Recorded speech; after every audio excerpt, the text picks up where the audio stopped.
Here's what's coming up on the First Take podcast. UFC champ Holm and rapper Jadakiss join us in studio. Plus, will anything keep the Patriots from reaching the Super Bowl? And is Cam Newton the front runner now for NFL MVP? That and so much more coming up on the podcast.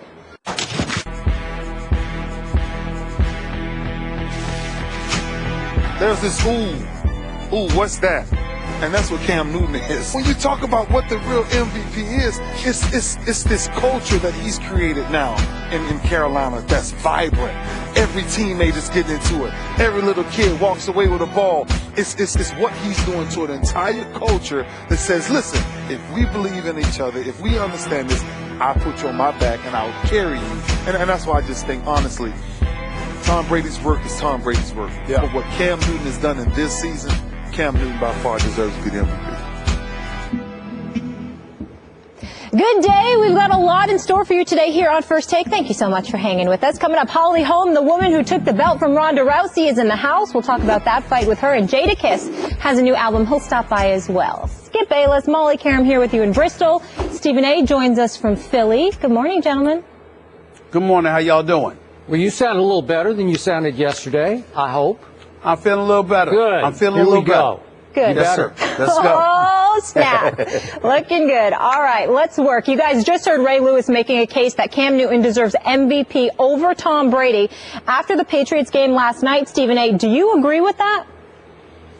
No, I do not. I definitely think that Cam Newton is one of the top two candidates for league MVP honors, with Adrian Peterson running a close third with what he's been able to do for the Vikings. At least that was before the 45-yard outing against the Green Bay Packers this past Sunday. But I must say I do not agree with my brother Ray Lewis, because the bottom line is Tom Brady has been absolutely sensational. Last night wasn't the case. Rex Ryan put him under major duress throughout the evening. He was getting hit an awful lot. But when you look at the slew of injuries that he's had to deal with, like 19 or 20 different lineups that he's had to deal with throughout this season, there's no question when you look at the 66% completion percentage, the 3,320 passing yards, the QBR of 68, the rating of 107. I mean, his numbers are just exponentially better than that of Cam Newton. Now, Cam Newton shows up when it counts most, and he's getting the job done.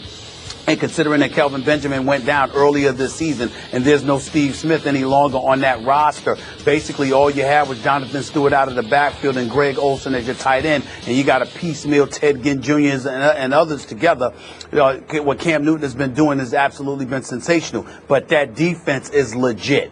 That defense has put him in a lot of positions to win as well. Not to say that the same hasn't occurred with New England. In the end, however, what it comes down to is the only thing that you could say in favor of Cam Newton over Tom Brady is that Tom Brady and what the New England Patriots are doing are not that big of a surprise, whereas the Carolina Panthers are an absolute shock right now in terms of how well that they've been playing and what they've been doing collectively. But ultimately, they're both 10-0, and Tom Brady has had to work under incredible duress, just like Cam Newton has done. Yet they both still sitting here 10-0. It's not like Tom Brady is 7-3 and Cam Newton is 10-0.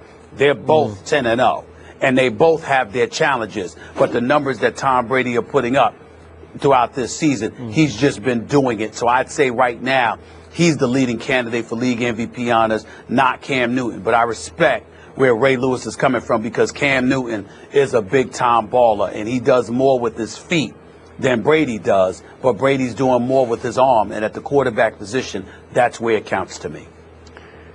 I'm a little surprised by the direction you're going. I thought you would say there's some validity to what the case that Ray is making. I thought you'd see a little more truth in his case than you're seeing. Well, I do see a lot of truth to what he's saying. I'm just saying that even with it, it doesn't elevate Cam above Brady. Okay. That's what I'm saying. It's not that Ray Lewis is wrong in terms of what he was saying about Cam. It's that ultimately his conclusion is wrong in terms of him being the clear-cut favorite for MVP over Tom Brady. I don't think I could give him that. Okay. Not yet. The essence of the case I heard Ray making, and maybe it escaped me, but he was talking about the wow factor of Cam Newton, that we've never seen anything quite like this. That week after week you say, wow, I haven't seen that before. And I will give Ray that to a point, but only to a point. So will I. obviously, Cam's a huge man now. We're talking about 6 feet 5 inches. I don't know, what's he weigh, 250-ish? And doesn't look, in his pads, he doesn't look that big to me. He carries it well because he moves like a smaller man, which is a tribute to Cam Newton. But when it's time to go over the goal line, to go literally Superman over the goal line, I've never seen anybody quite do that before. But in the grand scheme of things, when I look back at just bigger running quarterbacks, obviously we start with the Michael Vick, who was a small running quarterback who did things I'm not sure I will ever see again. Seriously, that Michael Vick in Atlanta, the sideshow that was Michael Vick, and I mean that in full complimentary fashion, it was just a spectacle on a Sunday basis just to watch Michael operate in the open field. Okay, there I will give you, I've never seen that, and again, may never see it again. But I just saw Colin Kaepernick when he was right, when he was healthy, when he was playing for Jim Harbaugh in San Francisco. He was doing some of these things that Cam's doing now and doing them at least as spectacularly because he's a little faster, Colin is, than Cam in the open field. So when Colin got a crack and a crease and he saw a little daylight, man, he was flat out gone. Ask the Green Bay Packers in various playoff games. And then I go back. You know, you remember Randall Cunningham. He was doing some of these things as a 6 foot, maybe 4 inch quarterback. And then Steve McNair did a lot of these things that Cam's doing now. And then if I can even throw in Steve Young, who was standing right beside Ray, going back and forth with him about the MVP, was a great running quarterback. John Elway was a great running quarterback in his day at about 6'4" in his first couple of years before Dan Reeves said, no, you just can't do that. But listen, John Elway could do some fantastic athletic things with the football outside the pocket. So now we're back to the case being made here. Cam is still doing a whole lot with a little. I got that because, as you point out, when you lose Kelvin Benjamin and you wind up with just Greg Olsen as your go-to guy, Ted Ginn, and then a cast of nobodies, basically. Kochery's still there, Corey Brown, I don't know. It's pretty much Greg Olsen or bust, which is why I hope my Cowboys just say, well, let's just take Greg Olsen away. How about we just put 2 people on him the way they do Gronkowski? Give him the Gronk treatment. But I admire listen, Cam's having a breakout year on and off the field. He has clearly become face of franchise, leader of franchise, leader on the field, leader in the huddle, playmaker. When it's time to make the play, the throw at Seattle that beats the Seahawks in their place, Cam made that play. But when I look at Brady's overall body of work this year, it's just off the charts. I keep saying people can't. Now, again, we're kind of prisoner of the moment. So Ray's case looked a little better last night because Tom Brady had his worst game, quote unquote, of the year against the toughest defense he will face all year. I don't care what you say. Rex can get in his head because he can get in his face with those blitzes, those exotic, extreme, creative blitzes, those muddle huddle things that they do. Nobody can do that to Tom Brady to confuse him the way Rex does pre-snap. So, again, high degree of difficulty, but Cam obviously coming off his best game of the year, albeit against the torchable Redskins secondary at Carolina. So I'm not going to flip-flop in what I think, because to me, it's still not even close. It's an unfair fight for Cam, and it comes off as disrespect for Cam when he doesn't deserve it. So I get his case is growing on me week after week because I'm the biggest Brady fan, but I'm starting to say, okay, now it's a bona fide argument. But when I look at what Brady's doing, I don't think any quarterback has ever played at this level this long. Starting with the Super Bowl all the way through, even last night. That was not an easy game to win, and he won it. He did make the throws that won the game. And I'm going to remind you, Tom Brady has thrown for the most yards in pro football. That's pretty great. His team is the #1 scoring offense in pro football, and every week it loses another weapon. Obviously now Deion Lewis, then Edelman, last night Amendola. I don't know how we're about to talk about. How many of those can you lose and still be Tom Brady? I don't know. He can't catch his own passes, and he may have to before this is over. So in the end, Stephen A., I look at total QBR. Brady, QBR doesn't often like Tom Brady, but he's 8th. Cam's still 20th. You know, like he's had one 300-yard passing game the whole year. And Stephen A., remember we used to talk about how Cam almost did himself an injustice with his first 2 pro football games? Remember the first 2 at Arizona? when he throws for 422, and then he came home and played against Aaron Rodgers, threw for 432, and then 2 weeks later, so that's 3 of the first 4 weeks, he throws for 374 against the Bears in Chicago. And we thought, oh my God, we haven't seen this before. He's going to be a 400-yard passer nearly every week. No, he's not. And it fell way back to earth, and now this year he's just had one 300-yard game. He's not a high-volume passer, but he's a winner. So I give him that. It's just that it's unfair because nobody's doing what Tom Brady's doing. I don't think anybody's ever had a run like Brady's having. Well, it's interesting. One of LeBron's boys just texted me. You know, LeBron's a big Cowboy fan, so they got to elevate Cam at every turn, just so when the Dallas Cowboys lose this Thanksgiving, they'll have a legitimate excuse. Pre-game excuses. But I'm not listening to them right now. Let me throw out a few numbers for you, Skip Bayless. Okay? Oh, so that was just an aside. Okay, go ahead. No, it's not in the side because we weren't going anywhere. I'm just telling you that they're sitting up there talking about it's supposed to be Cam Newton, whatever. I'm not listening to them. Love them, though, but I'm not listening to that. Instead, here's where I'll go. Cam's completing 56.9% of his passes. Brady's at 66.3. Cam's got 2,283 yards. Brady is over 1,000 yards more at 3,320. Unfair fight. Cam Newton's got 20 TDs.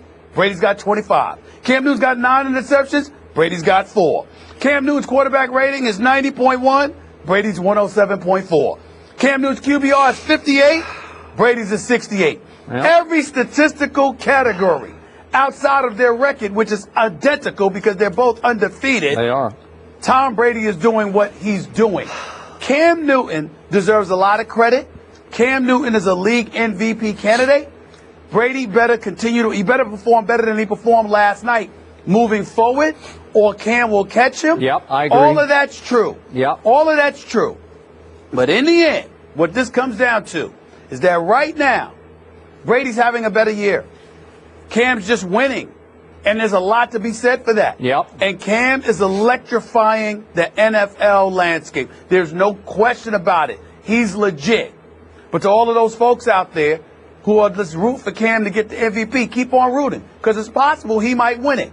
But if you're going by just the first 10 weeks of this season, Cam Newton doesn't deserve it over Tom Brady. Last time I checked, sizzle, pizzazz, and giving the football to the fans and, changing and altering the culture doesn't have much to do with deciding who's the MVP. Yeah, okay. It should be a factor, but it's not going to decide it. Okay, should this be a factor? Should this be a big picture final factor here? I'm going to make the Trent Dilfer case that he made when they were having this discussion or debate last night pre-game. I'm asking, has any quarterback in the history of the National Football League had a higher degree of difficulty coming out of an offseason than Tom Brady had going through the offseason and training camp? Has any quarterback ever been more distracted and drained by the ordeal that Tom Brady went through with Deflategate, where constantly you are on the phone with lawyers, constantly you are discussing or researching your case that you are about to make, and then you had to, in the midst of training camp, go make that case to a judge? Listen, you've been through these sort of things. I've been through some of them off the field.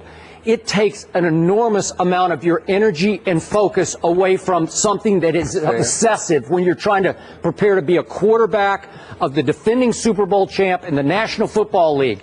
It's hard, and I admire Tom Brady for toughing it out, staying the course, and when it was time to play, season opener, when he finally got to play against Pittsburgh, he came out and lit it up, and he has not stopped through 10 games. That is highly impressive to me and high degree of difficulty. First of all, I don't think he lit it up against Pittsburgh because I think they only scored 28 points that game. But I thought he was really good. Well, he was good, but I mean, he lit up Buffalo the next week. That's when he lit it up with 466 yards passing, okay? But I would tell you this. The very point that you bring up, Skip, I would make the argument that worked for Tom Brady, not against him. You see, last night marked, what was it, Skip? the 11th or 12th consecutive year that the Patriots have won at least 10 games in the season?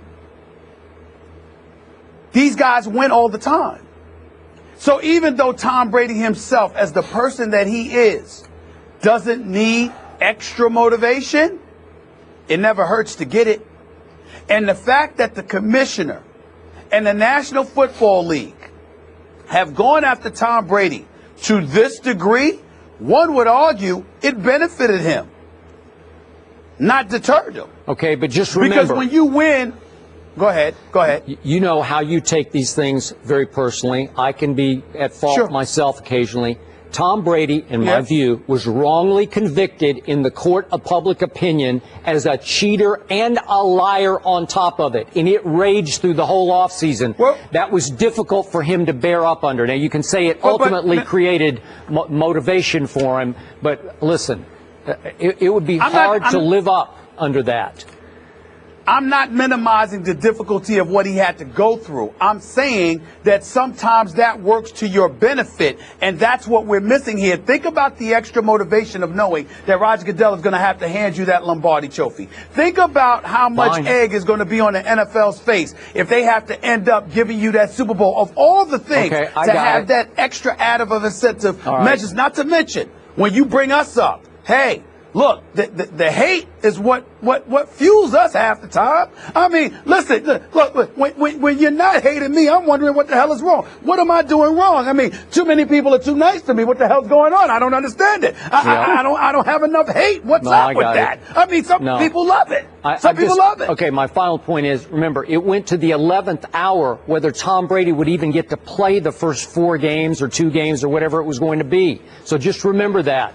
High distraction. And it didn't faze him. It is remarkable. You know what else is remarkable? The Pats have had the most O-line combinations this season with 20, and the Panthers have had the second most with 17, yet both are still undefeated. And Jadakiss is going to weigh in on this conversation later. He might have a different thought on who's the MVP. And speaking of those injuries, the Patriots have been decimated. Monday Night Football, the Pats beat the Bills, but the Pats lost Danny Amendola in the third quarter and Aaron Dobson in the second. Of course, Julian Edelman and Dion Lewis are already sidelined despite those ever-changing O-line combos this season. They have still thrived, something that Tom Brady is well aware of.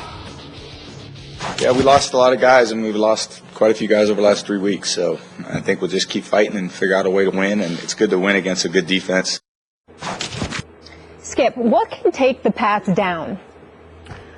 The NFL injury gods. We saw the NBA injury gods take down the Cleveland Cavaliers going into the NBA Finals last year. We can argue back and forth by how much responsibility should be on LeBron, but he obviously lost 2 All-Stars. In this case, look, as long as you have number 12, I'm pretty sure New England has a chance. As long as 12 has Gronkowski, I think New England has a chance. Those are the 2 most valuable players to me on offense. As long as there's a Chandler Jones and a Ninkovich rushing the passer on defense, you have a chance. As long as you have Malcolm Butler emerging as a star cornerback in the wake of Darrelle Revis, you have a chance. Those are the 5, to me, most important players. But Stephen A., after a while, I don't know how many more hits you can take before you come back to the pack. Because in this case, just when I thought Danny Amendola was becoming a reasonable facsimile of Julian Edelman, he goes down on the most freakish of injuries. He is trying to jump away from a punt that is bouncing in front of him that he was going to catch and decided not to. And jabs wrong on his foot, and all of a sudden he's having an MRI on his knee today. Does he have torn cartilage? I have no idea, but it did not look good because he did not come back into the game. So if you lose a Dion Lewis, who was your spark plug, you know, your little Sproles out of the backfield, and you lose Edelman, who was obviously Tom Brady's his favorite connection at receiver, and now you lose an Amendola, potentially, and you're down to a kid named Chris Harper last night who was fielding punts and playing a little slot receiver, an undrafted free agent out of Cal at about 5'11", 175 pounds. That's a problem. The mishmash of offensive linemen that obviously Molly just referred to, and when I say mishmash, it's a mash unit. It's 20 different combinations. Last night, David Andrews, the undrafted free agent out of Georgia, fell into the doghouse. He couldn't figure out how to block the Buffalo blitzes, so they yanked him out of the game. So it's like, what next? Tom Brady, as you point out, Stephen A., was under pressure last night 20 times. The most he's been under pressure in a game, 20 out of 40 snaps, in 7 years. Think about that. In the last 7 years, he hasn't been hit, sacked, or under duress more than he was last night, thanks to the Buffalo Bills and thanks to what's left of his offensive line.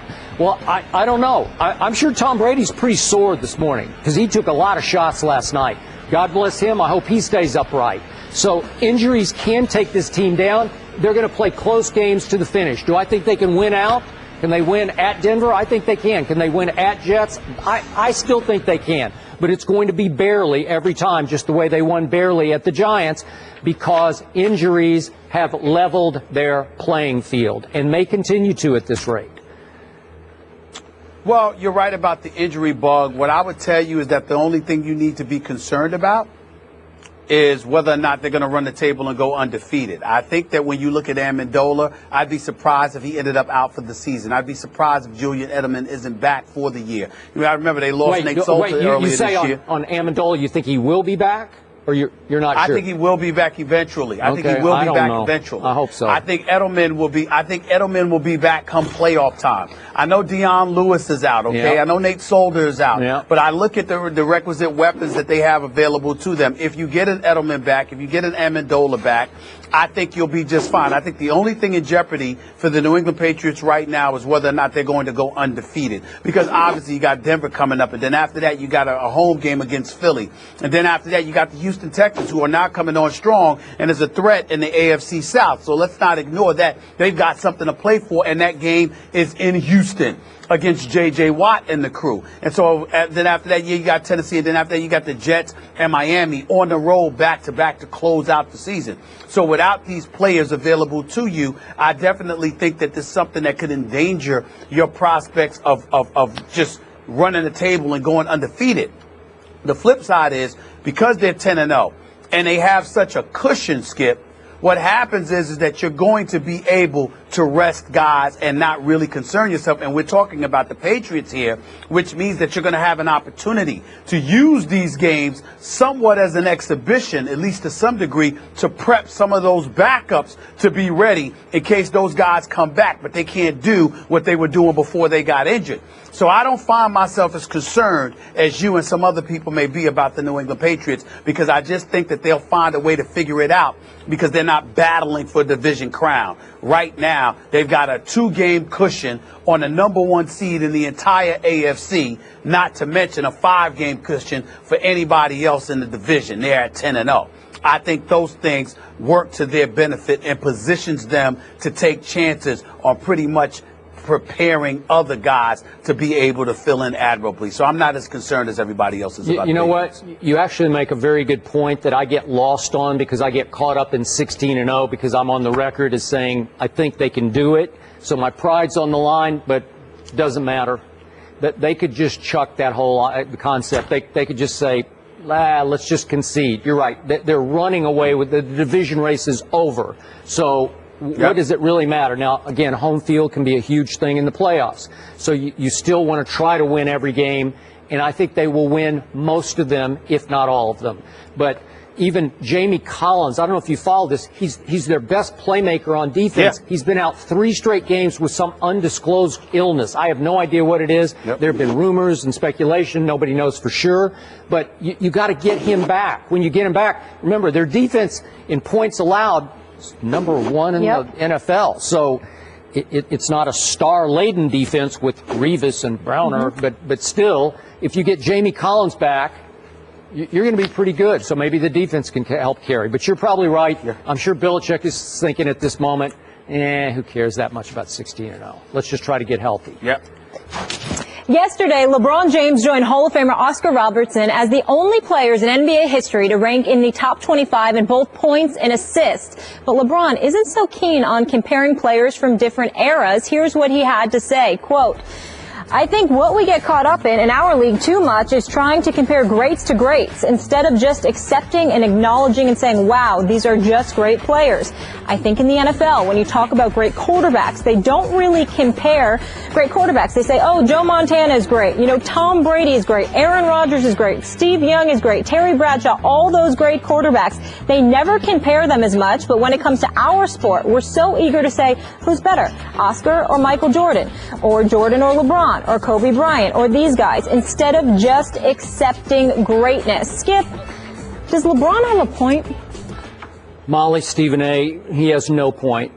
I'm sorry, but Stephen A., I'm afraid you're about to get another text from LeBron's inner circle because they're not going to like what I have to say. But I think this argument that LeBron just made makes him look weak and even hypocritical, and I'll explain why in just a moment. But here's where LeBron is disconnecting with me. These arguments that he says we have only in basketball and not in pro football, I'm sorry, LeBron.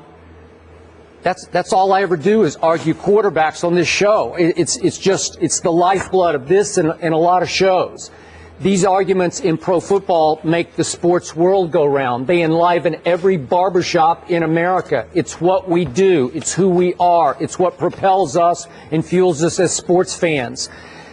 I don't know how many arguments I've had. Is Tom Brady about to eclipse Joe Montana as the greatest quarterback ever? Which way you going? Who you got? Top 5 quarterbacks ever.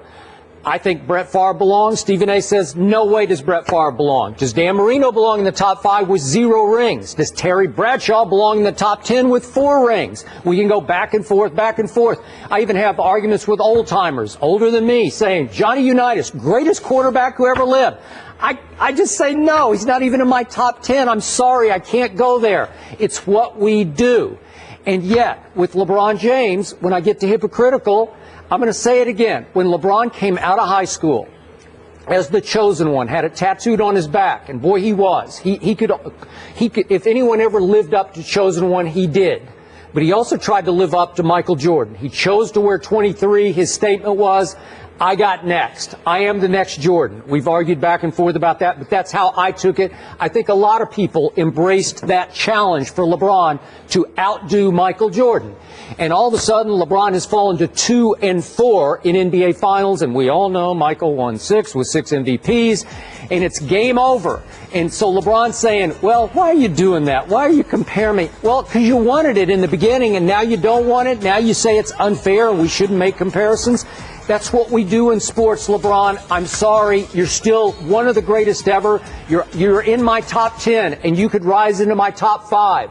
You're as talented a player as we've ever seen, but you're not Michael Jordan. Is there any shame in that? Nope, not at all. But don't tell me we can't compare just because you fell to 2 and 4 with one finals against the Dallas Mavericks that was very un-Jordan-esque. I'm sorry. It's just wrong. It's the wrong way to go for LeBron, and it makes him look insecure, defensive, and ultimately weak. Skip Bayless? That was not nice. Well, I'm just telling the truth. Hypocritical and weak. Yep. Don't you think you're getting going a little bit too far there? I don't think that was very nice. Let's be clear about something here. Check it. I know what they're going to say. There's nothing here. Shut him up, nothing here yet. Put him in his place. There's nothing here yet. There's nothing here yet. But I will say this. Well, you know me. I speak for myself. But I will tell you this. I don't think it's right for you to say it's weak and it's hypocritical. I do get your point. Comparisons do happen in this business. And it is a bit naive to sit there and expect us to do otherwise, or to even assume that we shouldn't do, or to presume that we should not do otherwise. But I think it's important that you get where LeBron is coming from. I agree with you in the sense that we always do comparisons. And and he didn't have a problem with it earlier on in his career when he was coming into this league. That's a very, very valid point on your part. Okay? But he also has to understand that there's a level of greatness that you can't appreciate without comparison. You can't stand alone on your pedestal as a great player if there's nothing to compare it to literally gauge how truly great you are. That's how you identify greatness. When you're standing alone on a pedestal and there's no comparisons to be drawn, then it's hard to gauge the level of greatness that you ultimately should have in your coffers. That's the reality here. But I also think it's important, in fairness to LeBron, to point out this reality. What he really is saying, the way I interpreted it, is that when you know somebody is great, why do we have to find a negative if they're great? How come they just can't be great? Because sometimes when we see greatness, we use others, meaning the comparisons, as an excuse to diminish the quality and the level of cachet somebody who's presently great should have. And that can be very, very frustrating. The rules are different. We're looking at the Golden State Warriors right now, Skip. We're playing basketball in a different time. Instead of appreciating the fact that they're the reigning defending champions, instead of appreciating the fact that they're undefeated, now we're hearing about comparisons to the 96 Bulls and who was better. Now, somebody like Steve Kerr loves those comparisons because he played on a team and now he's coaching the Warriors. So he wishes that he was coaching the team so he could be asked that by the media. But you might have other coaches that might have an aversion to something like that. The same thing with players. And if you're LeBron James, think about this. You've been to 5 consecutive NBA Finals. You're a 2-time NBA champion. You're a 4-time league MVP. Right now, as far as I'm concerned, you're one of the top 5 players to have ever played this game. Right now, one of the top 5 players ever, at least in the regular season, okay? Yeah. So you got all of that going on. Skip. And what we do is, the one thing you might lean on is that he ain't Jordan. Well, here's the problem. Who the hell is? I haven't seen Jordan since Jordan. Now, Kobe might have come close. He did. But I haven't seen Jordan since Jordan. Yep. And so if you're LeBron and you're hearing the comparisons to somebody who is incomparable in our eyes, you know, who's on a pedestal all by himself, that could be very frustrating because it assists in more so in taking away from what you've accomplished than acknowledging and celebrating it. And that could be a very frustrating thing when you put in the kind of work that this brother has put in over the years. He carried the Cavaliers to the finals against the Spurs back in 07. If Dwayne Wade, you know, that last finals loss to the San Antonio Spurs, Dwayne Wade wasn't healthy, and he had to carry the load that season and those NBA finals. Last year, Kyrie Irving and Kevin Love go down. He has to carry the load, and he couldn't carry them to the chip. This guy has done a lot individually and personally to validate his own greatness, yet we seem to go out of our way to find what he is not. Now, that's a testament to his greatness. It doesn't make you, me, or anybody else villains, but we can at least respect him enough to understand why he would make the statement that he makes, because it's not like it doesn't make sense. It does make sense what he says. We just respectfully disagree for different reasons, but what he's saying makes sense. Okay, but I must say, it seems like every other week on this show, we run across yet another analyst using more second-level analytics, making those numbers do the dance they want them to do, who make the case that LeBron James is better than Michael Jordan. We hear it all the time, that statistically or impact or PER, whatever you want to say, that he's better than Jordan. And again, you know me, I go to what counts. 6-0 in the finals versus 2-4 in the finals. And it's game over for me, but people still make that case because a lot of people out there blindly love LeBron James. And yet he's saying don't even do it because he knows he has no chance. It's unfair right now to compare him. So look. It comes off as weak to me because he's saying, don't do that to me. It's almost like our Cam Brady thing, like Cam would be saying, gee, it's unfair. You're diminishing my fabulous breakout year because you're comparing me to Tom Brady, who might be the greatest quarterback ever because we're talking MVP.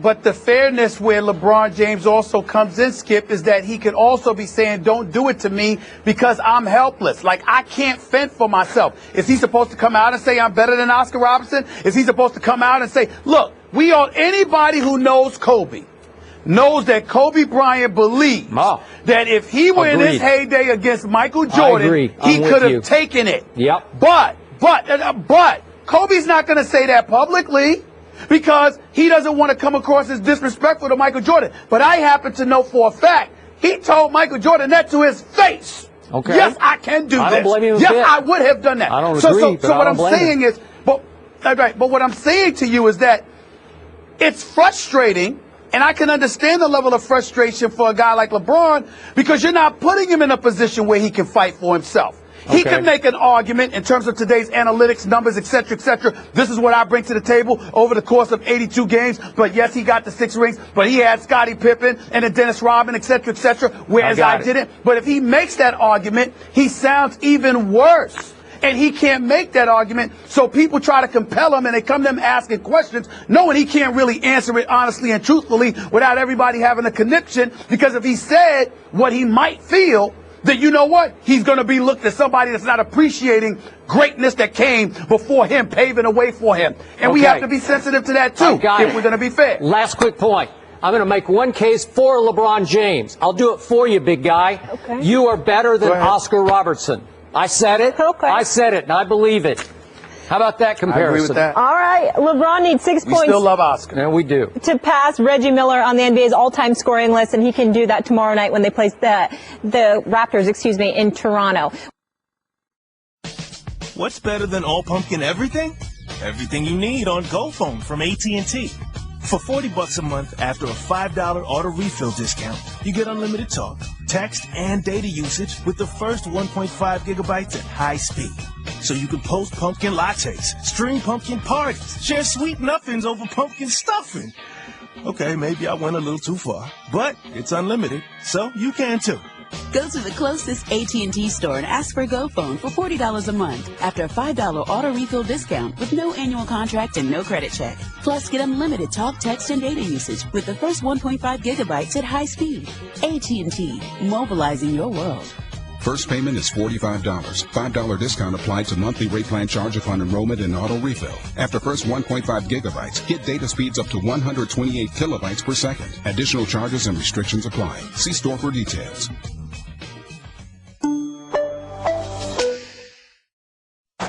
Joining us now is a fighter who defied the odds and took the crown, defeating Ronda Rousey by second-round KO, her 7th KO win. She is the first person ever to win a world title in both boxing and the UFC. We welcome to the desk Holly Holm. How's it going? Good. Thank you so much for being here. Oh, thank you for having me. I love it. This is our first time talking about the fight, so we're really looking forward to having you here to do so.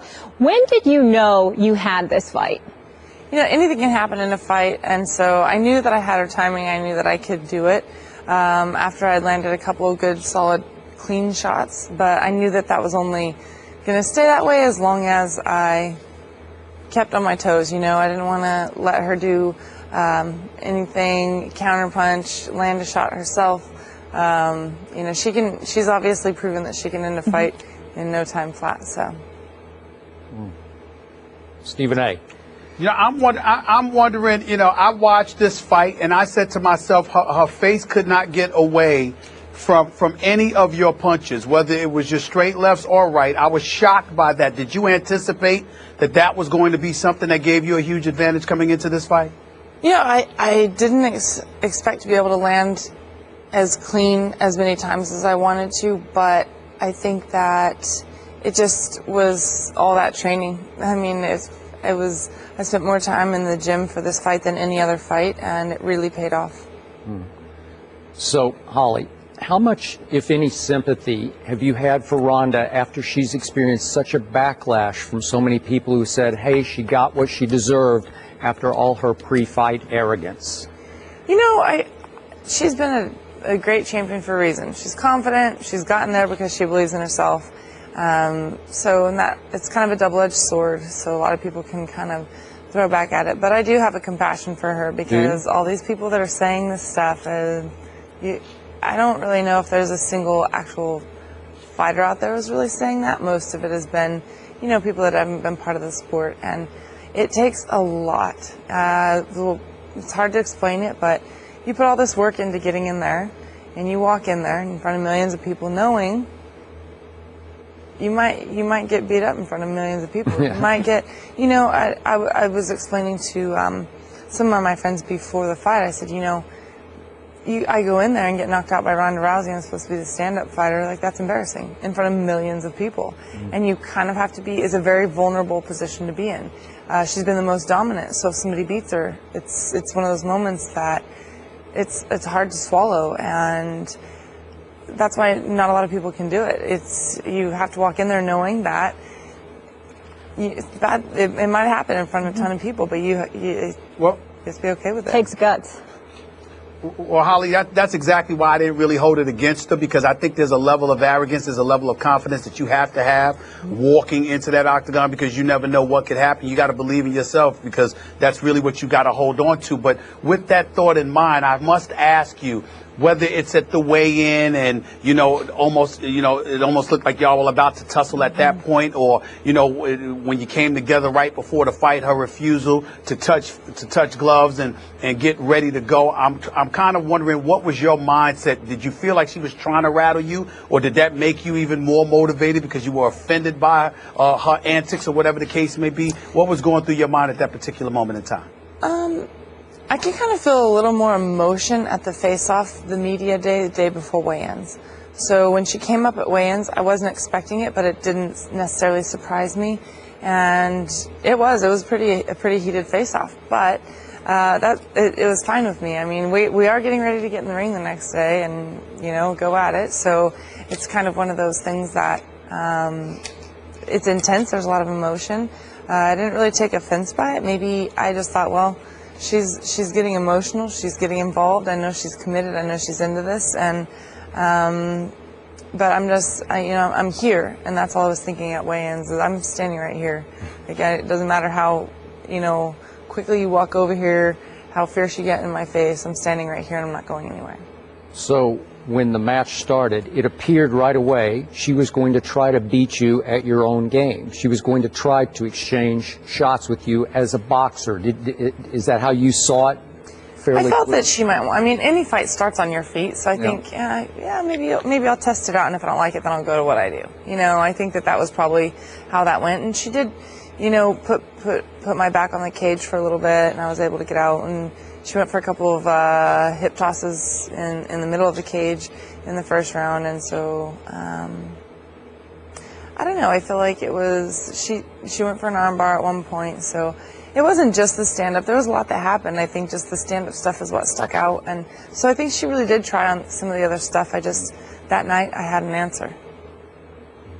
I think when everybody looks at Ronda Rousey, I think what really took us all aback, it wasn't just that it was a loss, it was how she lost. And it wasn't just that she got KO'd, she got beat up. When you look at it from that perspective, do you anticipate that she'll want a rematch quick, fast, and in a hurry? Or do you think it's one of those situations where it's about a lot of talk, but she doesn't really want any part of you a second go round? What's the mindset of the victor that walks out of that octagon, in the aftermath of all of that? And with this fight, it was one of those things that I was, if there's anything that I actually will be, proud of, is it was dominating. It wasn't just a lucky punch. And so I don't know how that feels on, I don't know where her mind's at, but I know that she was wanting to take some time off after this fight regardless. She's got a movie to go film and things like that. And, to go through something like that, I've been on the other end of it. I've been knocked out and had to kind of dig deep, battle with my own demons in my own mind, and see where I wanted to go from there. But she's been a champion for a reason. She's motivated and she's competitive. So I wouldn't doubt if she wanted to come back and avenge that loss and come back even stronger. Are you aching for an opportunity to fight her and beat her again? Or do you want to move on? Whatever comes. I've never picked a fight. I don't ever want to. I always say whatever opportunity I'm just going to take. And that's actually what has got me to where I'm at right now. They set that fight up with Ronda. Everybody thought it was too soon. I took the fight too soon. I'm not ready yet. It's only my third fight in the UFC. And, my wins haven't been in devastating fashion, and hers have been. And I said, well, as soon as they called, I said, awesome, let's do it, and everybody else didn't believe. I knew that we could do it with hard work. And did I have to do everything right? Yes. But by me just taking that opportunity is exactly why we're sitting here today. And so whatever they throw at me is just how I'm going to keep that same mentality. I don't want to change anything. Miesha Tate just called you out. Would you like her or Ronda next?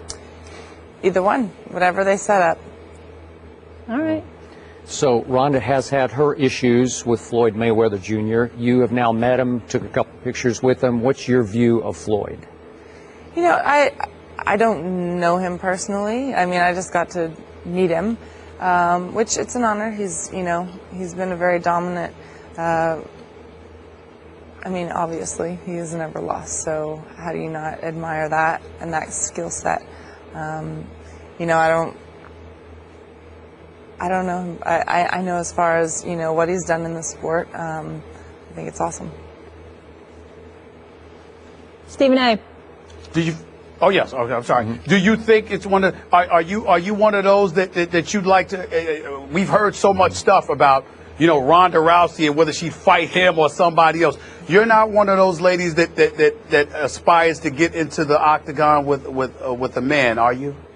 No, I spar with them every day, and I feel like that's a competitive thing, But I feel like let's keep it true to how it is, and I feel like the women are talented. They can give a lot of the men a go, I'll tell you that. But I like having good sanctioned fights, and there's men are men, women are women. You certainly do train with some of the best there in Albuquerque, no question. Congratulations, Holly. We appreciate you being here with us, and hopefully we'll see you again after your next one, whoever it is, Rhonda, Misha, someone else. So enjoy being here in Bristol. Thank you so much. Meanwhile, Johnny Manziel, who vowed not to embarrass the Browns organization during the team's bye week, is back in the news for some alleged off-the-field actions. TMZ posted a video Monday afternoon of what they reported was Manziel partying in an Austin nightclub Friday night during the Browns' bye. The video shows him holding a bottle of champagne. Manziel spent 10 weeks in a Pennsylvania rehab facility last offseason. While volunteering at the Greater Cleveland Food Bank on Monday, Manziel told Cleveland.com that the video could be old, and he didn't comment specifically whether he drank alcohol during the bye week. Here's what Johnny said. Videos can be old. Videos can be all kinds of different things. So like I said, I'm not in a state to be able to speak on it because of my focus has been on this today, and what really matters is this game on Monday. So that's where my focus has been. I did get a chance to relax, so I haven't been anything like that. And so I haven't seen anything like that, and I'm not going to be able to speculate on it right now. So again, asked specifically if the video was old, Manziel said, I haven't seen it, so I can't speak on it. We don't have any direct confirmation the video was from this weekend. We don't know for sure that Johnny was drinking. Skip, regardless, what's your reaction to this? We don't know if this, if that, if this. Here we go again. It's just another Johnny incident, Stephen A. I'll say it again for the 3 viewers we have who might not know my stance on Johnny Manziel. I love this kid. Raved about him going into this draft. And I'm here to tell you, he just doesn't get it. He still doesn't get it. He's going to wake up sooner than later, and his career, the game of football that he lives for, is going to be gone because the people around the NFL who count are going to decide that his off-field escapades mean more to him than what happens on the football field. I'm here to warn Johnny Manziel, kid I love, you're going to play your way, quote unquote, play your way out of the league off the field because you ain't really playing your way into the league on the field just yet. We've seen some positive signs. Now you've been named Cleveland's starting quarterback for the last 6 games. And here we go again. Obviously, Stephen A., I'll be the first to tell you, you and I go back and forth about this. There's nothing wrong with most professional athletes going to nightclubs. Even though I do have my issues with what can go wrong in nightclubs to professional athletes after midnight, but that's a whole nother issue. I'm still saying usually nothing wrong, unless you're Johnny Manziel and you have been involved in incident upon incident, all of which have detonated viral photos on the internet of you, Johnny, looking foolish, looking stupid, looking so un-National Football League starting quarterback-esque. And here we go again with the Johnny Manziel, as you point out, spent 10 months in an addiction treatment center up near Cleveland, and we know that he just was absolved, let off the hook on what could have been a violation of the NFL Conduct Code, an incident involving him and his girlfriend in a car, which he told police when they came to investigate that she did fear for her life, but he's been let off that hook. Not sure how, but he was let off that hook. And he promised his coach going into the bye week that even though, obviously, he told the police after the incident, yes, he had been drinking, but he told his coach, Coach, going into the bye week, the one thing you don't have to worry about is me. I will not embarrass this franchise during the bye week. I will not cause a distraction for the Cleveland Browns during the bye week. And here we go again. Again, not sure exactly what happened, though it sure sounds like, at the very least, he did fly to Austin during the bye week and he did go to nightclubs. Anybody else, I'm fine with that. Johnny, not fine with that, because photos will be taken, photos will go viral, some video might go viral. We're not sure about the authenticity, but when Johnny had a chance to put to rest the authenticity of the videos and what he did or didn't do in Austin, Texas, he was vague. He was not definitive at all. He danced. Made you wonder. Made you suspicious once again. You couldn't definitively say, no, I was not drinking and I did not do that and I didn't. Nope, I did not do that. He did say that because the team had off all the way Thursday through Monday, he came back early. He came back on Saturday, in part to attend the Ohio State-Michigan State game. Said he had a lot of fun there. But we know Johnny likes to go out. Johnny likes to be around people. Johnny likes to have a good time. At some point, Johnny can't have a good time in public anymore because he has to focus on winning on the football field first because of all the black marks on his resume, all the X's on his resume that continue to pile up. I'm sure his franchise is embarrassed by this because they're all going to have to answer to this when they reconvene on Tuesday as they get ready for a Monday night game. So, Stephen A., again, it's just yet another chapter in the ongoing saga of Johnny Manziel that I think is going nowhere. Well, first of all, he shouldn't have been out partying when his team has lost 5 straight and he just got named the starting quarterback. You kind of need to be in the film room trying to figure out a way to win a football game, particularly when the final 6 games of the regular season are basically the litmus test on what Johnny Manziel could do on the NFL level. So I hear where you're coming from there. Here is where I think you're missing the boat, Skip Bayless. And I don't even think you thought about this until I said this. Johnny Manziel is no dummy. He's a highly intelligent young man. He has to know how something like this looks. Now, granted, with alcohol being involved potentially, we don't know this for sure, but you got a champagne bottle, whatever the case may be. You know the assumptions that are going to be made.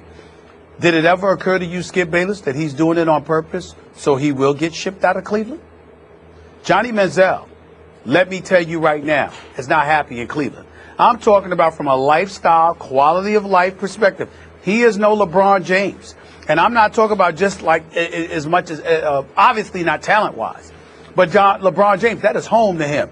LeBron James loves being in Ohio. LeBron James' family loves being in Ohio. His friends love being in Ohio. That is home to them. That is not home to Johnny Manziel. He's there because he has to be. That's why Johnny Manziel is there. Did it ever occur to you that all of these incidences, particularly when he knows he's going to have an opportunity to perform on the playing field, his whole thing is to perform on the playing field to the best of my ability, yet at the same time be somewhat of a loose cannon, a potential headache. So I'm not worth it for Cleveland, but I might be worth it for somebody else that can get me in a different environment than this, because this is not where I want to be. I'm not saying I know this for sure, but I would not put it past Johnny Manziel to be thinking along those lines, because it has been very, very hard. And when we understand this, and let me make sure that I'm not disrespecting the city of Cleveland or its fan base. Tremendous fan base. I tell those people that all the time when I'm at the Cavs games. The fans are great. The city, the fan base, the basketball team is obviously great. All those things are true. A little bit too cold for my liking. I prefer South Beach any day to Cleveland, but that's not where I'm going here. Where I'm going here with Johnny Manziel is that by and large, speak to the folks in Cleveland, the radio hosts, the pundits, the newspaper columnists, everybody else, they will tell you in unison that the Cleveland Browns may be the most dysfunctional franchise you can find. The owner wanted them, but the owner ain't on the same page as the GM. The GM ain't on the same page as Coach Mike Pettin. Everybody seems to have their own agenda. There doesn't seem to be any rhyme or reason to what they're doing, and Johnny Manziel is caught in the middle of all of that. So he knows he needs to be in a better situation, not just from a lifestyle perspective, but from a football perspective. And maybe, just maybe, and I'm guessing, maybe he's doing this on purpose, knowing that he's going to play and he'll have an opportunity to perform and impress eyeballs. His whole point is, I still don't want to be here when all is said and done. Somebody, please view this as a cry for help to get me the hell out of Cleveland, because I can't stand playing for this organization. I think it's entirely possible that that's what his thinking is, and I think that assists in some of his perceived reckless behavior. I have thought about your theory. I have tried to read into this that that's what the kid is doing.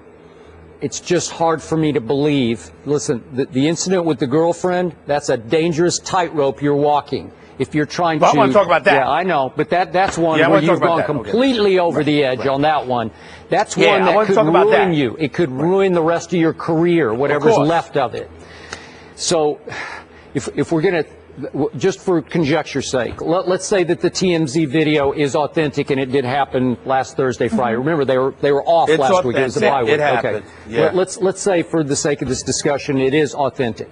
So you're telling me that he's sort of faking it. He's looking like he's acting a fool up in the club with waving the Dom bottle in his hand. You know, man, it's just hard for me to believe you'd go that far in your bye week after you promised your team you would at least lay low that week. I don't know. You're running the risk that no other team will even take a chance on you. Yeah, I'm not talking about the bottle. That might have to do, and you know this better than me because you've acknowledged, you know, your family's history without knowing how much you know about that. So you would know about that more than me. I'm talking about his willingness to even go. Knowing that you're going to bring, because you can't hide. You cannot just hide. Showing up is going to make news. So just to go there is what I'm saying. Now, what he did when he got there is what you're alluding to. I'm talking about his willingness to even go in the first place. I certainly wasn't talking about the road incident with his girlfriend. I'm talking about his willingness to go into public forums where he's going to be seen doing something other than playing football. Just the mere fact that he did that. Well, as to you me, and I always he's say, asking for trouble. Yeah, I agree. And I know that. You and I came up in the newspaper business. Now, everybody in every club is holding a newspaper in his or her hands with the ability to hit send and send it out to potentially millions of people. So Johnny knows he can't escape. You can't lay low going to the club. You're going to make news as soon as you step through the door. If you're Johnny Manziel, Johnny Football during his bye week, it's going to go viral. And it did yet again. So I love the case that you're making. I want him so badly out of Cleveland. I just don't like, the signs are all bad in his personal life. The people I know who know Johnny are all just so upset with him. They feel like they've lost him. I don't know what his family thinks, but remember, for a while he was sort of exiled by his family. They're trying to tough love him and just say, Johnny, that's enough. And it sort of forced him at some point to say, I give up, I'm going to rehab.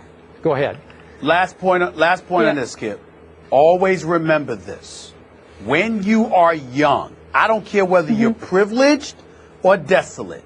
When you are young, and you are unhappy, a speck of idle time could be the most dangerous thing, because the last thing you want to do is languish someplace in solitude, literally being swarmed by the thoughts of your misery. You want to get out, you want to exhale, you want to express yourself. That's what this dude, you got to get him out of Cleveland. He doesn't want to be there. Yeah, I just have one piece of advice. If he is going to party, if your theory isn't true, Stephen A., Terrell Davis used to always say this, my former colleague, bring the party to you and have people leave the phones at the door if you're going to do that. And I think the bottom line, Skip, what you said is he just doesn't get it.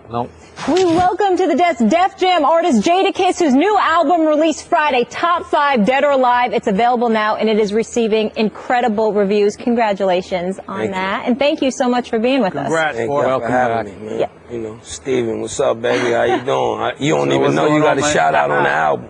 I heard. I listened to it yesterday. I got you. I'm doing something special. I'm going to do something special for you.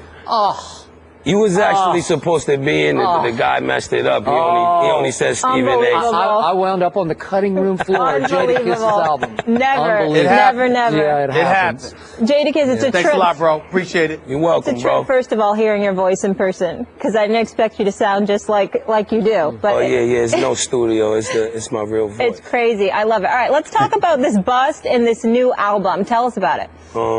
Top 5 Dead or Alive is the new album, but my partner Jay said it's a special project, so he didn't want me to do the typical album photo shoot. Okay. So we had a bust made. I'm trying to get it in the Canton.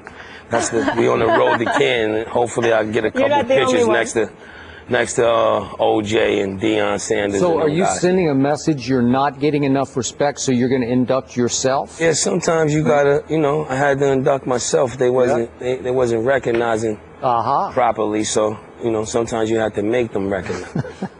Do you agree, Stephen? Well, how's that possible? Nas, Lil Wayne, Puff, you, I mean, Jay, everybody's featured in it. How is that possible? I mean, sometimes you got to stand out and do something different, I'm pretty sure you're going to see more of these being made now after this. So I'll take that credit for being the first hip-hop artist. Trendsetter. Hall of Fame. So is this somewhat like Chris Rock's top 5, Dead or Alive? Is that where we're going with the title? Yeah, the title, besides it being the title of my album, is a great debatable, it's a great debatable piece. It's like a religious conversation. It's never ending, you know what I mean? I heard you talk earlier about the barbershops. It's one of the topics that will always live in the barbershops and sports locker rooms. People's top 5 will always be different. So I think it was an ingenious marketing tool, besides a great album. All right, so let's take it back. All right, so go ahead. No, I was getting ready to say, if that's the case, give me your top 5. Artists? Yes. My top 5 artists all the time, no particular order. Notorious B.I.G., Jay-Z, Nas, my brother Styles P, and Tupac Shakur. Jadakiss, I don't know if Skip is willing to admit this on national television, but I mean, I hope you have your heart medicine right now with what I'm about to tell you. I'm not sure Jay is in Skip's top 5. Skip has actually brought that up as a question mark, Jadakiss. Do we really want to go there now? How much time do we have? I'm just saying. You don't got Holm in your top 5, Skip? He's my number 1 all time. Oh, well, thank you, Molly. We really appreciate you going out on that limb. Yes. That is really gutsy of you. We respect that. And his wife. Okay. The way I feel about Jay-Z is that he is the greatest lyricist ever, but as a performer, as a giver of the lyrics that he writes, I'm not blown away by him. He leaves me lacking as a performer of his music. That's just me. But you mentioned Biggie first. See, he's my number 1. And you mentioned him right out of the box. You said in no particular order, but it's Freudian that you went to Biggie first, right? Yep. And I'm going to Biggie first. So again, I'm not saying that Jay's not, I don't know, top 5. He's just not he's most people's number 1, such as Molly.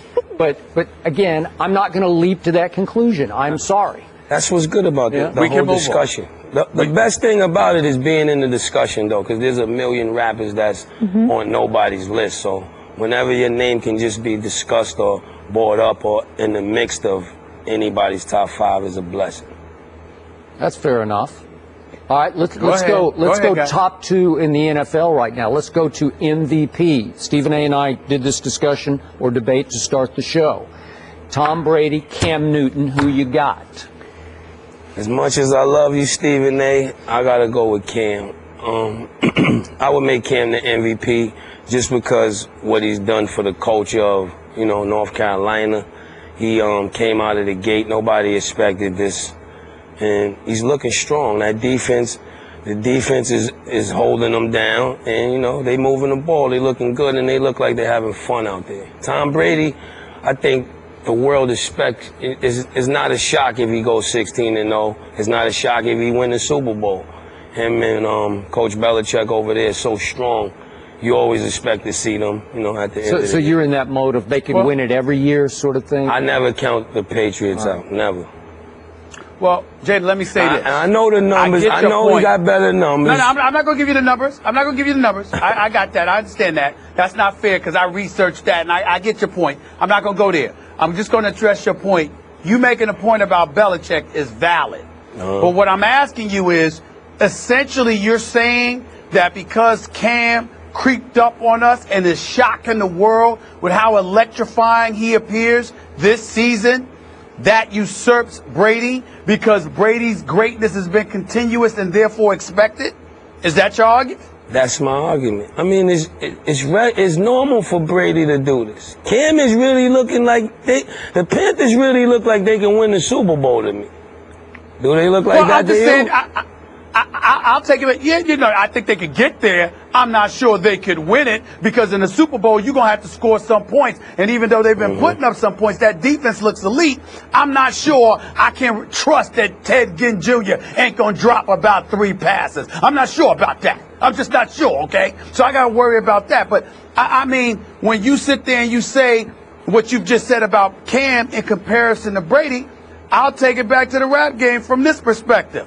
If you sitting there and you're displaying a continuous and a consistent level of greatness, should you be stripped of being recognized as one of the best because somebody came out of nowhere and they surprised us? You're right. Because that's the situation with Cam compared to Brady. But it's not a fluke. Cam is showing us week after week that he's winning. And Brady is showing us week after week, the few recent weeks, that it's becoming harder for him to win because defenses that can get at him is making it real hard. He's also lost a bunch of his weapons. Yeah, Edelman out. Who else went down? Deion Lewis and now Julian Edelman. Danny Amendola went down yesterday. Deion Lewis, yeah. Although I trust Coach Belichick to engage the next guy up, I just feel good about the Panthers and Cam right now. All right, let's go to the team you're representing right now, and you need to give us a little insight in why you chose your Marcus Allen jersey and your Raiders cap today. But give us, why did you choose? What's your tribute, and where are they headed? Do you think? First of all, I chose it because I like the colorway of it. I always like the Raiders apparel, but it's a light tribute to NWA. They always wore the Raiders gear, and this year, I really like what AC/DC is doing. Amari Cooper, Derek Carr, they looking good. They need a little work, but I see a bright upside to them right now. So even the Raiders defense, they playing good. They took a loss last week, but I think they maybe next year. Yeah, I see a year or two they'll be all right. It starts with the quarterback, defense.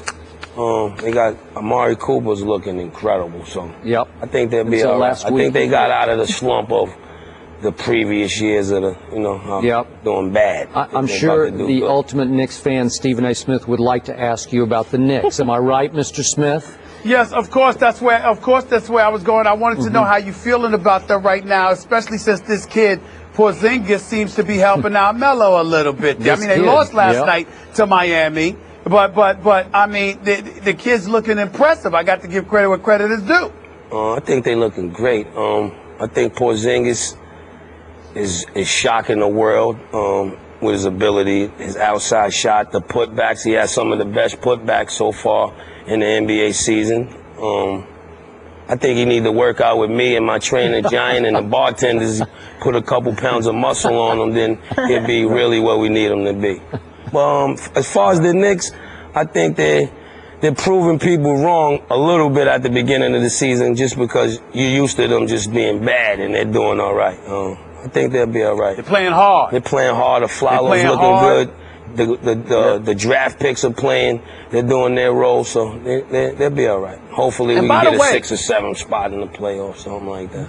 By the way, Jada, Skip, I got to give Aflalo some love, too, because the numbers don't just jump out at you, but Aflalo can play. Yeah. Aflalo can play. So the combination of Melo with Aflalo, with Porzingis, and Derek Fisher's got them playing hard. The Knicks coaching staff is doing a good job. I got to give Phil Jackson some love. I really do. I got on them about, the whole Porzingis thing simply because I thought he was going to be a 3-year project, according to what they told me, seeing him in Europe. He has been better. Now all Phil has to do, I mean, I won't say another word if Phil could go out there and get a marquee free agent, because I think that's what your job is. Anybody can draft. You got to go out there and get a marquee free agent. If he does that, I mean, I got to give Phil and the Knicks some love here. I mean, I told you I ended my boycott. I'm going to actually go and see the Knicks again. I'm not going to boycott them no more. No doubt. I'm not going to boycott them anymore. So we could agree they one piece away. Well, I won't say one. We need a couple. We need a free agent and we need some more. One piece from contention. Okay. I can respect that. I take that. Yes. I take that. Back to Jay-Z for a second, because I heard a story, and you need to tell it, and it has to do with the Nets and Barclays Center. Jay-Z and something about taking a shower. Do you know that story? Oh, yeah. I'm going on the record as probably one of the only rappers that took a shower in the Barclays Center. They gave me all access to the Barclay for the home opener. I hope I ain't jinxed them, though, because they ain't doing too good. Okay, and why did you take a shower there? I had an album listening event in the Billboard Lounge after the game. They let me they let me announce the starting lineup for the Nets, and then I had a album listening in the Billboard Lounge after. And it's because Jay-Z takes showers there? Nah. That was just a joke. Oh, that was a joke. When I was walking around though with my bathrobe, I'm telling my friends and staff, the only other rapper who probably took a shower in the Barclays is Hope. I would agree. Facilities. Yeah. Well, Skip, Molly. Here's the part that here's the part Jada ain't telling y'all. Okay. If you see some of those suites, Jay-Z and the crew hang in at the Barclays Center, it ain't like you at some damn Motel 6 or something, okay? No. It's pretty fly up in there. Luxury. It's pretty fly. Definitely. Yes. Gotta go. Yes. Appreciate the time. Top 5 Dead or Alive available now. Thank you so much for being with us. That was fun. Thank you for are having in me. our Hall of Fame. Congrats, You bro. know that. I appreciate it. All right. Way to go. And now, for Geico's edition of Stuff Found in Your Car, we go inside your side door pocket. Hello, yes, the crumpled receipt with gum in it. From your anniversary dinner, you sprang for expensive wine, your server was Beth. That dinner was a couple $100. Money you could get back if you switched to Geico and saved hundreds of dollars on your car insurance. I bet you'd save that receipt. Frame it even. But really, where did I go wrong? Was it the corkage fee? Geico. 15 minutes could save you 15% or more on car insurance. Visit geico.com today. Elsewhere, a high-ranking source involved in the decision regarding Les Miles' future at LSU is telling our Joe Shad that a buyout on his contract is a very good possibility, something Les addressed briefly at his news conference on Monday. Speculation on my job at this point is off limits, and the information that I have is do your job as you would do it. So, and that is something that I took when I took that job 11 years ago. And if someone's asking me if I'm coaching for my job, I think I've done that for 11 years.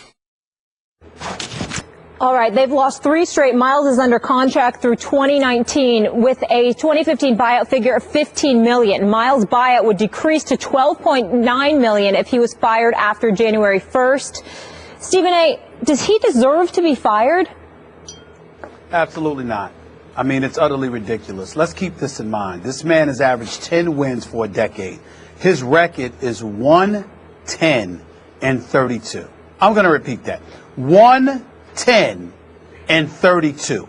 Now, obviously, he struggled a little bit. Losing 5 straight times to Nick Saban in Alabama does not help. We get that. They got shut out of the national championship game back in 2011, even though the game was in 2012. You know, shut out 21-0. But I've always felt bad for LSU about that, Skip, because they never should have had to play Alabama in that national championship game, because when they played Alabama in Tuscaloosa earlier that year, which was 2 months earlier, I believe that game was like on November 5th, 2011, they beat Alabama 9-6. And somehow, some way, the polls were manipulated to the point where Alabama actually got a second shot at them. We all know how big time the SEC was, particularly at that moment in time. Still big time, but clearly bigger back in 2011 when national championships came out of their conference every single year for like 7 straight years. We all know that.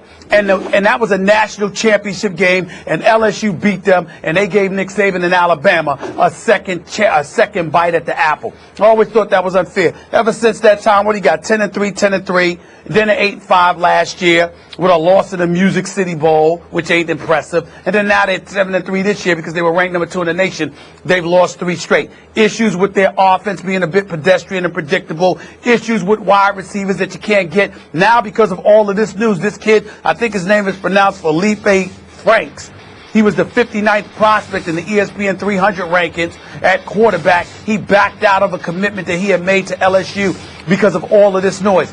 This man, Les Miles, does not deserve this. Now, if you want to sit up there and say, look, we may need to go in a different direction because we want Nick Saban back. Or Chip Kelly decides to leave Philadelphia and come back to college and, we want to try something new. That's fine. But to push him out the door, to be willing to come up with $15 million to buy him out as if he is some guy that has been just a colossal disappointment, like he can't produce and he doesn't win football games, I think that's excessive here. You didn't beat Alabama.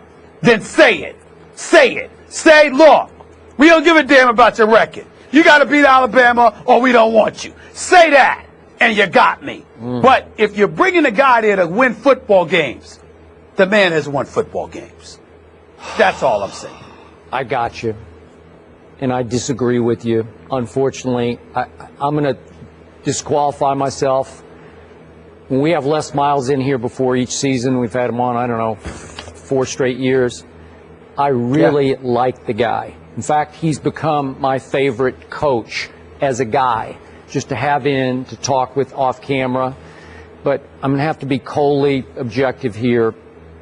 I get it that LSU's had enough of Les. Les is a lot to take. He has a huge personality. Eating the grass, all of his go for broke trick plays, gambles, we know that's just Les. They had miles and miles of expectations going into this year, and they rose all the way to number 2 in the playoff ranking. And we know about Leonard Fournette. This was his 2nd year. He stayed, he's back as a sophomore. I thought he was going to be all that as a freshman, but this year we thought he was the odds-on Heisman favorite. I told you early in the year, I didn't think Brandon Harris was good enough at quarterback to help win him the Heisman. And obviously up against Alabama, Brandon Harris wasn't quite good enough against that defense as it shut down Leonard Fournette. So back to your point, Stephen A., in Baton Rouge, you can't lose 5 in a row to Nick Saban.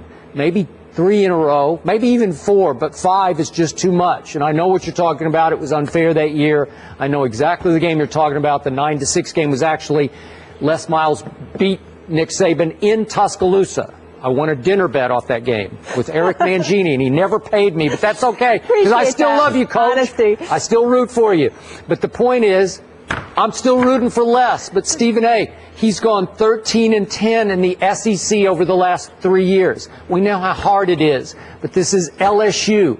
It is a pipeline of NFL talent. So the heavy hitters at LSU, those willing to pony up whatever it is, $15 million to buy out Les Miles. They're looking at Odell Beckham Jr., and they're looking at Reuben Randall, and they're looking at Jarvis Landry. They might even be looking at Brandon LaFell, all LSU receivers, and they're saying, what happened when they were here? Why weren't they these people when they were here? Well, we didn't have a quarterback. They did have Jamarcus Russell, a guy you've obviously fallen out of favor with. They had, you mean Jabba the Hutt? Yeah, I knew you were going to go there. I had to tee you up for that one. They had Zach Mettenberger when he transferred. They even had Matt Flynn. They actually won the championship. They won a national championship with Matt Flynn. But look, Les is arch conservative. He is all about, as a Michigan man, you play defense and you run the rock.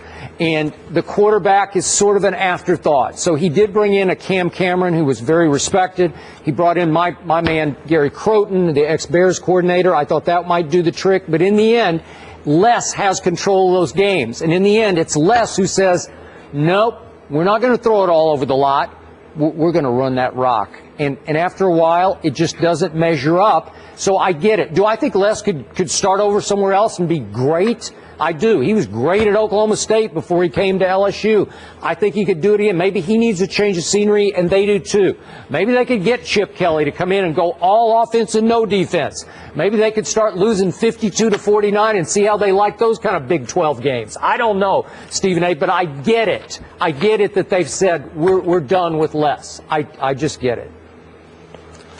You make a compelling argument. Yeah. I mean, I get where you're coming from. I mean, you know, you bring up the 13-10 record in the SEC. That's a stat I did not have. And I understand that point. That resonates with me more than anything else. But if you're getting a big-time coach, I have no problem with it. I'm just saying you don't kick somebody out the door who's 110 and 32. I'm with you. And speaking of this being an NFL pipeline, as you mentioned, Skip, since Les Miles arrived at LSU, 64 of his players were drafted to the NFL. Only USC has more in the league right now. The Warriors will try to break the NBA record for consecutive wins to start a season when they take on the Lakers tonight. They're going for 16-0. This is just the beginning, according to Pat Riley, who has been involved with 9 NBA championship teams. Here's what he had to say. They're in the beginning of something that can be dynastic. They're in the beginning stages of it, and that's the scary part, versus somebody that catches lightning in a bottle one time. They're at the beginning because all of their key players, all of them are young and they're talented. Stephen A., do you agree with Riley? Well, I think the potential is there, and who am I to question a winner within? This man is a champion, is both a coach and an executive as well, and there's very few people that have greater credentials than the great Pat Riley. Having said all of that, I definitely think he has a point. You could potentially see it in the making, but this year is going to tell us more than last year did. You could make the argument, that they caught lightning in a bottle because of the injuries that just fell in their lap. You know, a young New Orleans Hornets squad without Drew Holiday, pretty much. You look at a guy in Memphis, Mike Conley Jr. had that eye injury.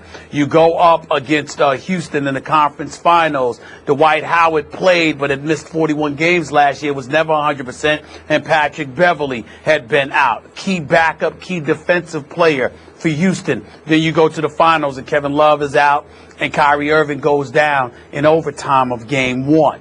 So if you go out there and you win this year, Pat Riley has a very valid point, because this year is going to be tougher than last year.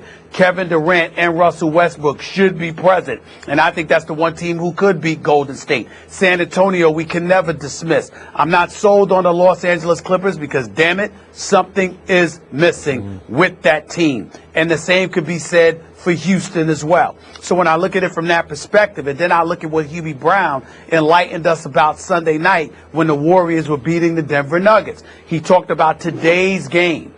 When we compare the Warriors to teams of the past, he talked about no hand checking, no forearms to the back when a dribbler is backing you down, no hard fouls because you'll get a technical, if not an ejection. So that's cut down on that significantly, and it's changed the culture of the game because that physical play, the bad boy Pistons, Pat Riley's Knicks, that's no longer really allowed in the NBA, and it facilitates guard play and those with perimeter games exponentially. So when you look at that and you see a Steph Curry, with a Klay Thompson, with a Harrison Barnes who, by the way, deserves his money in free agency this coming summer. When you look at all of those different things and the pieces that they have in play, be assisted by today's rules, Skip Bayless, it is very, very possible that the Golden State Warriors could end up being a dynasty in the making, but only if they win this year. They're going to have to show up and win this year to show us that last year was no fluke. Up until then, it could be potentially premature. But it's Pat Riley, so there's no such thing. He has the right to say that. He speaks. He's like E.F. Hutton. He's one of those people who speak. You need to listen. Yep. But he did say could be a dynasty. He didn't say will be a dynasty. I'm with everything you just said. I'm in awe, early awe. I've never seen anything quite like Steph Curry. This league has not seen anything quite like the impact that the Warriors' small ball lineup is having on a nightly basis. And again, they average about 6 feet 6 inches tall when they play the 5 smalls. I give you all that. I also agree with you. We got to slow down. We need to see more because they were lucky. I'm just using the word. They were lucky last year because of all those point guard injuries, getting to the finals. No Kyrie, no Kevin Love. So far, I'm obviously very impressed with what they've done, but I'm going to discount 2 victories over a Clippers team whose basketball character I sometimes question. You say there's something missing. It just is. So can we run to the bank, the all-time bank, with those 2 wins over the Clippers in the first 15? I'm not sure. And those are the 2 most impressive wins, unless you want to count the win over Atlanta at Golden State, and I really don't. So what have they done so far? Not sure yet. Am I impressed? Could they be dynastic? They could be. Need to see more. We'll see more. It's very early in this process. It's very early. Yep. But it's special to watch. It is.